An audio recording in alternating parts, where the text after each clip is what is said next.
Hola, me llamo Pedro Leal David y estoy en el doctorado de Procesos Creativos en Música en el programa de posgrado de la Universidad Federal del Estado de Río de Janeiro, la Unirio, supervisionado por el profesor Dr. Daniel Quaranta. Soy compositor y guionista y trabajo con teatro, banda sonora para documentales, podcasts, de entre otros. En esta charla voy a presentar el resultado de mi investigación de maestría recién conclusa en el mismo programa de la Unirio. En este trabajo investigué las relaciones de intertextualidad en la composición de una pieza multimedios.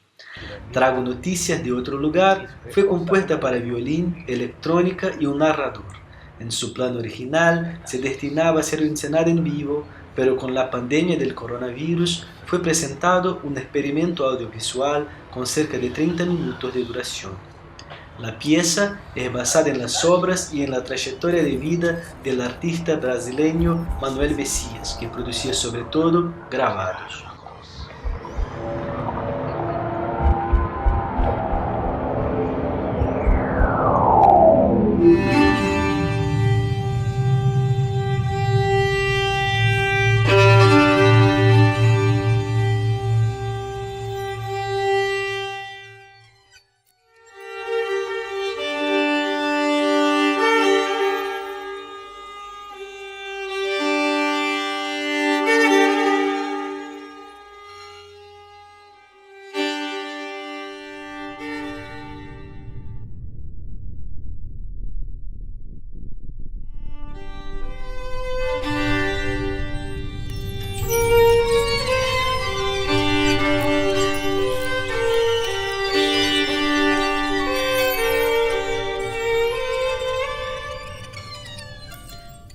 La metodología utilizada, que comparto con algunos colegas de mi grupo de investigación, se inserta dentro del campo de la investigación artística en música. Este campo se difiere del abordaje de una investigación sobre la música, o sea, de naturaleza musicológica, y también de una investigación para la música, que tiene por intento desarrollar medios y herramientas para el hacer musical. En la investigación en música, tal como la define Úrsula San Cristóbal y Rubén López Cano, hay una mayor permeabilidad entre teoría y práctica y una disolución entre sujeto y objeto de investigación. Los resultados de este tipo de investigación se expresan tanto en los procesos creativos como en los productos artísticos resultantes. En mi caso, además de la pieza, escribí una disertación que es una reflexión teórica y una cartografía de este proceso. Yo he elegido la intertextualidad heurística para la creación como la base del trabajo. Esta se propone acercar la práctica compositiva a otras expresiones artísticas para extraer ideas para la creación. Del convivio de múltiples textos e informaciones acerca del personaje de la narrativa y de su obra, se extrajo un conjunto de signos a partir de los cuales se pudo construir una poética compositiva. La historia de Manuel Messias es la historia de un artista marginal que vivió en la calle, pasó por hospitales psiquiátricos y dejó una obra que es una de las más importantes del grabado brasileño.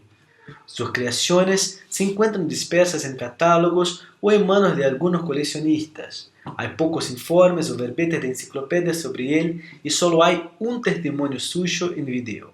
Lo que me interesó desde siempre en su obra es que sus grabados hablan de una brasilidad arcaica que se relaciona con tradiciones ibéricas casi medievales que se mantuvieron vivas y se desarrollaron de una manera particular hasta el siglo XX en comunidades aisladas del interior del país. Este imaginario en la obra de Manuel Messias convive con un trazo contemporáneo, cosmopolita. Es que su trayectoria tiene algo de singular. Messias aportó en Río de Janeiro en una de las tantas olas migratorias de brasileños de los estados del nordeste que vienen al sudeste en busca de trabajo.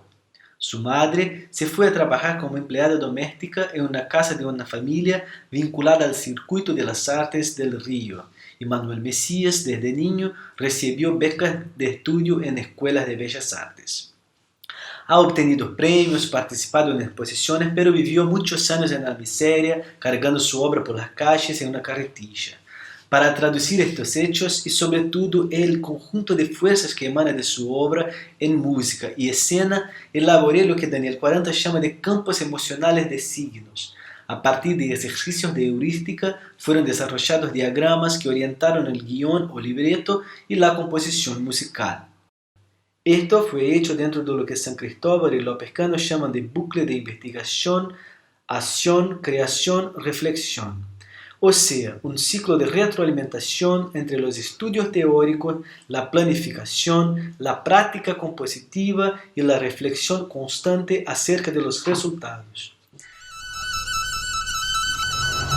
Quando eu era criança, o que eu mais tinha medo era de cangaceiros na cidade.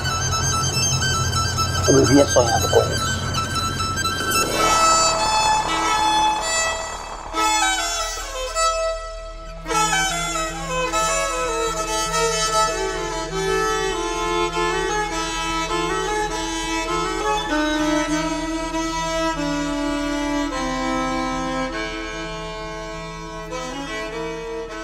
Al referirme, por ejemplo, a esta brasilidad arcaica de regiones del interior del país, emulé el sonido de las rabecas a través del uso de escordaturas en el violín.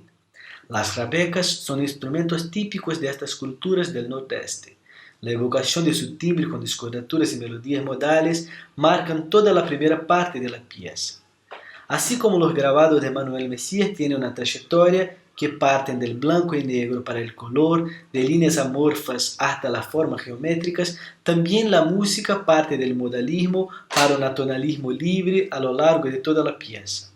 En muchos casos, la relación entre lo expreso en los grabados y la música se hizo no solo en el campo del temático, pero también en lo de las formas. El movimiento y las formas de los dibujos orientaron la creación de trayectorias en la electrónica o gestos en la parte instrumental. A su vez, la dramaturgia cuenta una historia que es una proyección particular mía sobre la obra y biografía de Manuel Mesías. El narrador, interpretado por el actor Wilson Rabelo, es un maestro que, en tono profético, habla de Manuel Mesías, pero también de su propia historia y de lo que esa historia tiene de común con la trayectoria de vida de muchos niños pobres que viven en Brasil.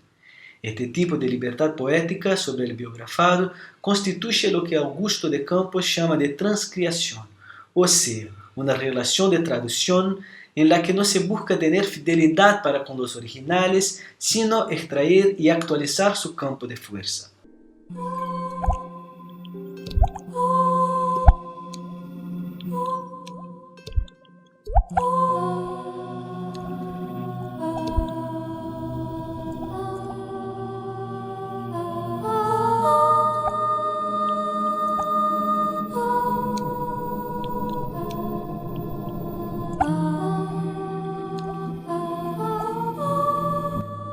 La aproximación da música a otros lenguajes y expresiones artísticos es algo constante en mi actividad creativa. Como compositor de banda sonora, la música que compongo siempre está lidiando con problemas extramusicales. Es siempre la música para contar una historia y contarla juntamente con otros elementos de la dramaturgia, sin que exista jerarquía entre ellos. No es un uso de la música para subrayar emociones o marcar la entrada en escena de un personaje simplemente. Al llevar este enfoque al entorno controlado de la investigación académica, fue posible mapear algunos de mis procesos creativos. El objetivo del estudio no fue producir un modelo replicable, sino comprender mejor los caminos de una dinámica de intertextualidad. Aún en la década de 1950 del siglo pasado, al hablar de su teatro instrumental, Mauricio Kagel destacó la necesidad de que los compositores interactúen con elementos de la presentación de sus obras que van más allá de las cuestiones sonoras y musicales.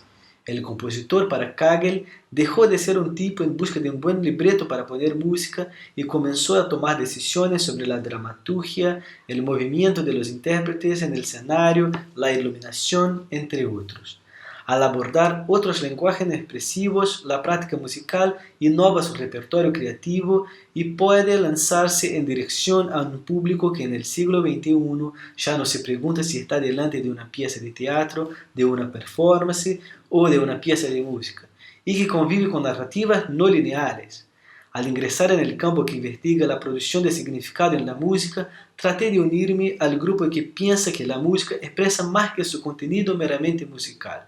La música cuenta, narra y se relaciona con los elementos de la vida, pero esta narrativa no es necesariamente una cadena de causas e efeitos. Eu não entendia nada da cidade.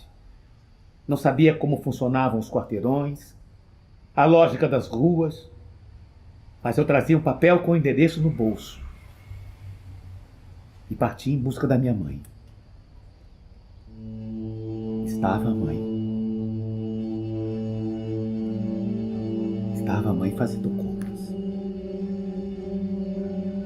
cuidando de um filho que não era dela. Estava a mãe onde o filho não estava. Estava a mãe onde o filho não queria estar. Estava a mãe sobre os trilhos.